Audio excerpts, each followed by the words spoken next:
नमस्कार मित्रों, मैं अरुण शर्मा एग्जाम कोच के ऑनलाइन प्लेटफॉर्म पे आपके साथ एक बार फिर जुड़ रहा हूँ 10 मिनट की क्लास के साथ। आज जो हमारा टॉपिक है वो टॉपिक है महाभियोग। टॉपिक का नाम है महाअभियोग। महाभियोग, इम्पीचमेंट।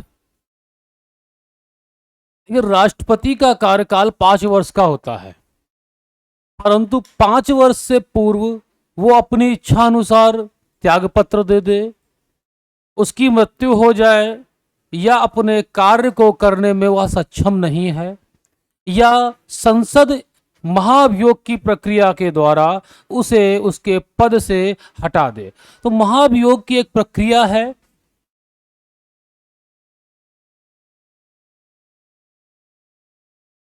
जिसका वर्णन किसमें किया गया है? अनुच्छेद 61 में। अब इसके माध्यम से क्या होता है? महाभियोग की प्रक्रिया के माध्यम से राष्ट्रपति को उसके पद से हटाया जाता है, जिसका वर्णन संविधान के अनुच्छेद 61 में है। तो समझिए ये प्रक्रिया है क्या।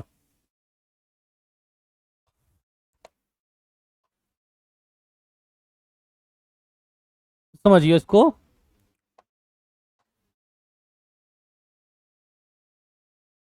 ये राष्ट्रपति महोदय हैं।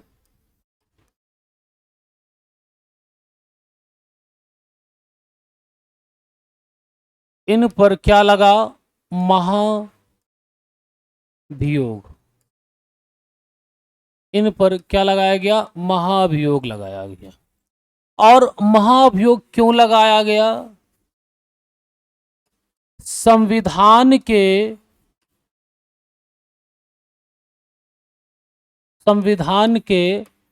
अतिक्रमण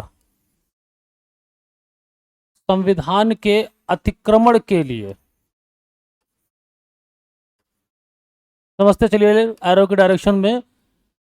राष्ट्रपति पर महाभियोग लगाया, क्यों लगाया गया? संविधान के अतिक्रमण के लिए। कौन लगाएगा? महाभियोग हमेशा संसद द्वारा चलाई जाने वाली प्रक्रिया है। महाभियोग में ना तो लोकसभा से मतलब है, ना तो राज्यसभा से मतलब है। संसद का कोई भी सदन इस प्रक्रिया को प्रारंभ कर सकता है। जब भी वो सदन इस प्रक्रिया को प्रारंभ करेगा, उसे पहला सदन कहा जाएगा। तो उसे क्या कहा जाएगा? पहला सदन। यह लोकसभा भी हो सकता है और राज्यसभा भी हो सकता है।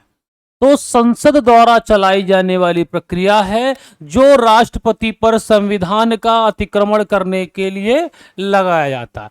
अब देखिए, जो भी सदन इसको लगाएगा वो 14 दिन पूर्व राष्ट्रपति को सूचित करेगा।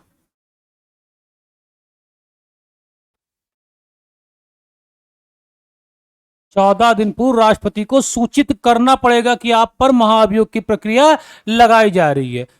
उसके बाद क्या होगा? उसके बाद यहां पे संकल्प के माध्यम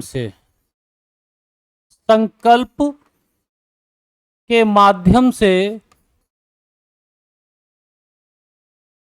आरोप लगाए जाएंगे।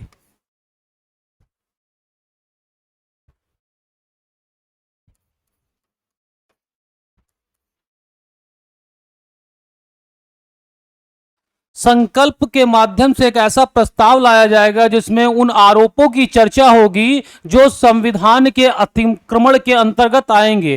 कहा जाएगा कि इन इन आरोपों के तहत राष्ट्रपति ने संविधान का अतिक्रमण किया है और इसी कारण उस पर महाभियोग की प्रक्रिया लगाई जा रही है। अब इस संकल्प को उस सदन के, कौन सा सदन? सदन पहला, लोकसभा हो चाहे राज्यसभा हो, सदन के कुल सदस्य संख्या द्वारा कुल सदस्य संख्या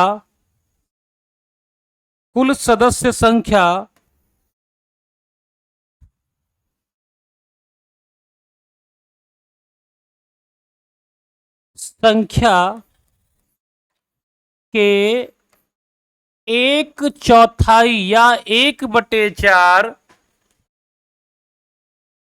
सदस्यों द्वारा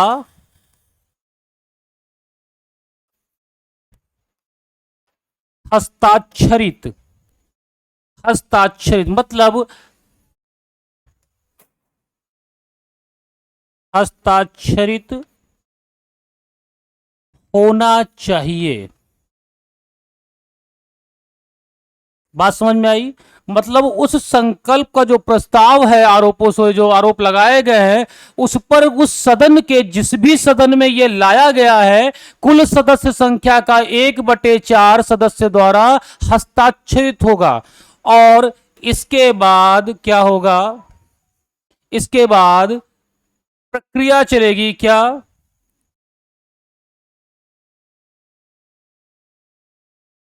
सदन यदि सदन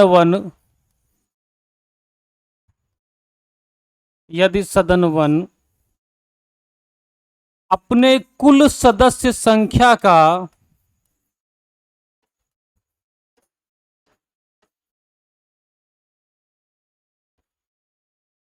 2/3 कम से कम 2/3 बहुमत से संकल्प पारित कर दे,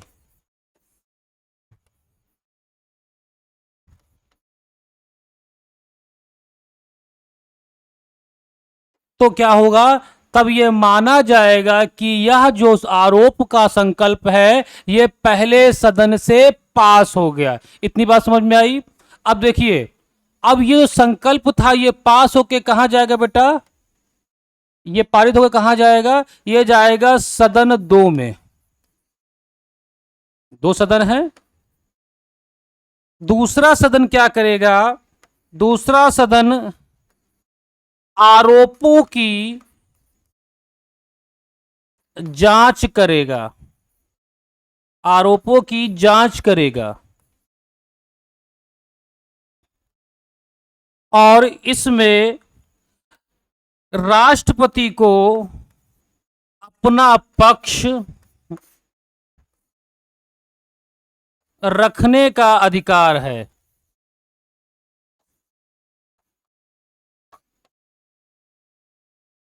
ठीक। अब ये जो सदन 2 है, ये जो सदन 2 है,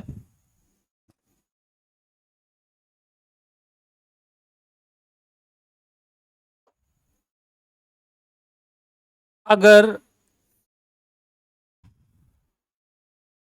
कुल सदस्य संख्या का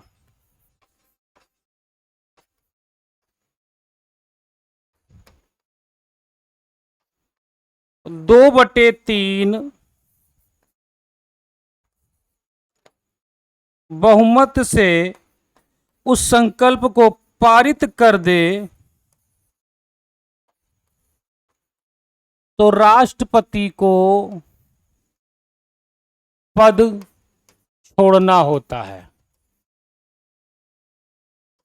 बात समझ में आई? देखो, अब इसे एक बार देख लीजिए।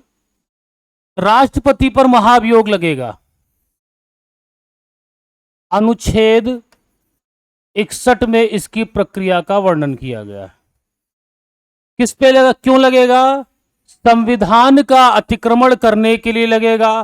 कौन लगाएगा? संसद का कोई भी सदन इसको लगा सकता है। जो भी सदन लगाएगा उसको पहला सदन कहा जाएगा।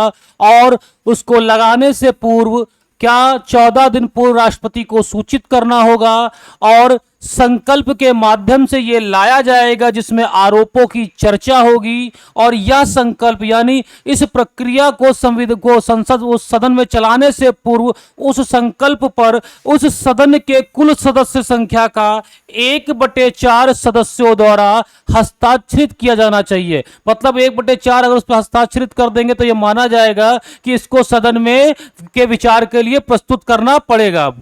अगर वो सदन यानी पहला सदन जिसमें आरोप लगाए गए हैं, अपने कुल सदस्य संख्या का 2/3 बहुमत से, देखो यहां पे कुल सदस्य संख्या का 2/3 बहुमत से पारित कर देता है तो यह दूसरे सदन में जाता है और दूसरा सदन क्या करता है, राष्ट्रपति पर लगाए गए आरोपों की जांच करता है और अगर आरोप सिद्ध हो जाते हैं तो वो अपनी कुल सदस्य संख्या का 2/3 बहुमत से जब पारित कर देगा इस संकल्प को, तो राष्ट्रपति को अपना पद छोड़ना ही पड़ता है।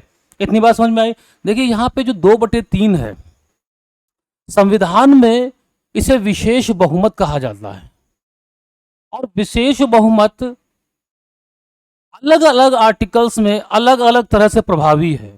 कहीं पर कुल सदस्य संख्या का 2/3 है, कहीं कुल सदन सदस्य संख्या का बहुमत का 2/3 है। मेरी बात समझ में आ रही है? कहीं उपस्थित और मतदान करने वाले सदस्य संख्या का 2/3 है। तो ये अलग अलग प्रकार का वहां पे विशेष बहुमत जो है वो बदल जाता है, लेकिन यहां पर केवल क्या है, कुल सदस्य संख्या का, उस सदन की जो कुल सदस्य संख्या होगी उसका 2/3। तो ये चीज यहां पे आप समझ में आए, ये बहुत इंपॉर्टेंट है। प्रश्न आपका 61 ये आर्टिकल बहुत पूछा जाता है। क्यों लगता है? संविधान का अतिक्रमण करने पे कौन लगा सकता है? संसद का कोई भी सदन, चाहे वो लोकसभा हो चाहे राज्यसभा हो। यहां से एक प्रश्न निश्चित तौर पे बनता है और वो विशेषकर जो प्रश्न बनता है वो बनता है आर्टिकल से। अब थोड़ा सा यहाँ पे एक चीज और ऐड कर लेते हैं। ये जो महाभियोग है ये किस देश के संविधान से भारत के संविधान में आया है? तो वो संयुक्त राज्य अमेरिका के संविधान से भारत के संविधान में लिया गया है। मिलते हैं अगली क्लास में और अच्छे टॉपिक के साथ। धन्यवाद।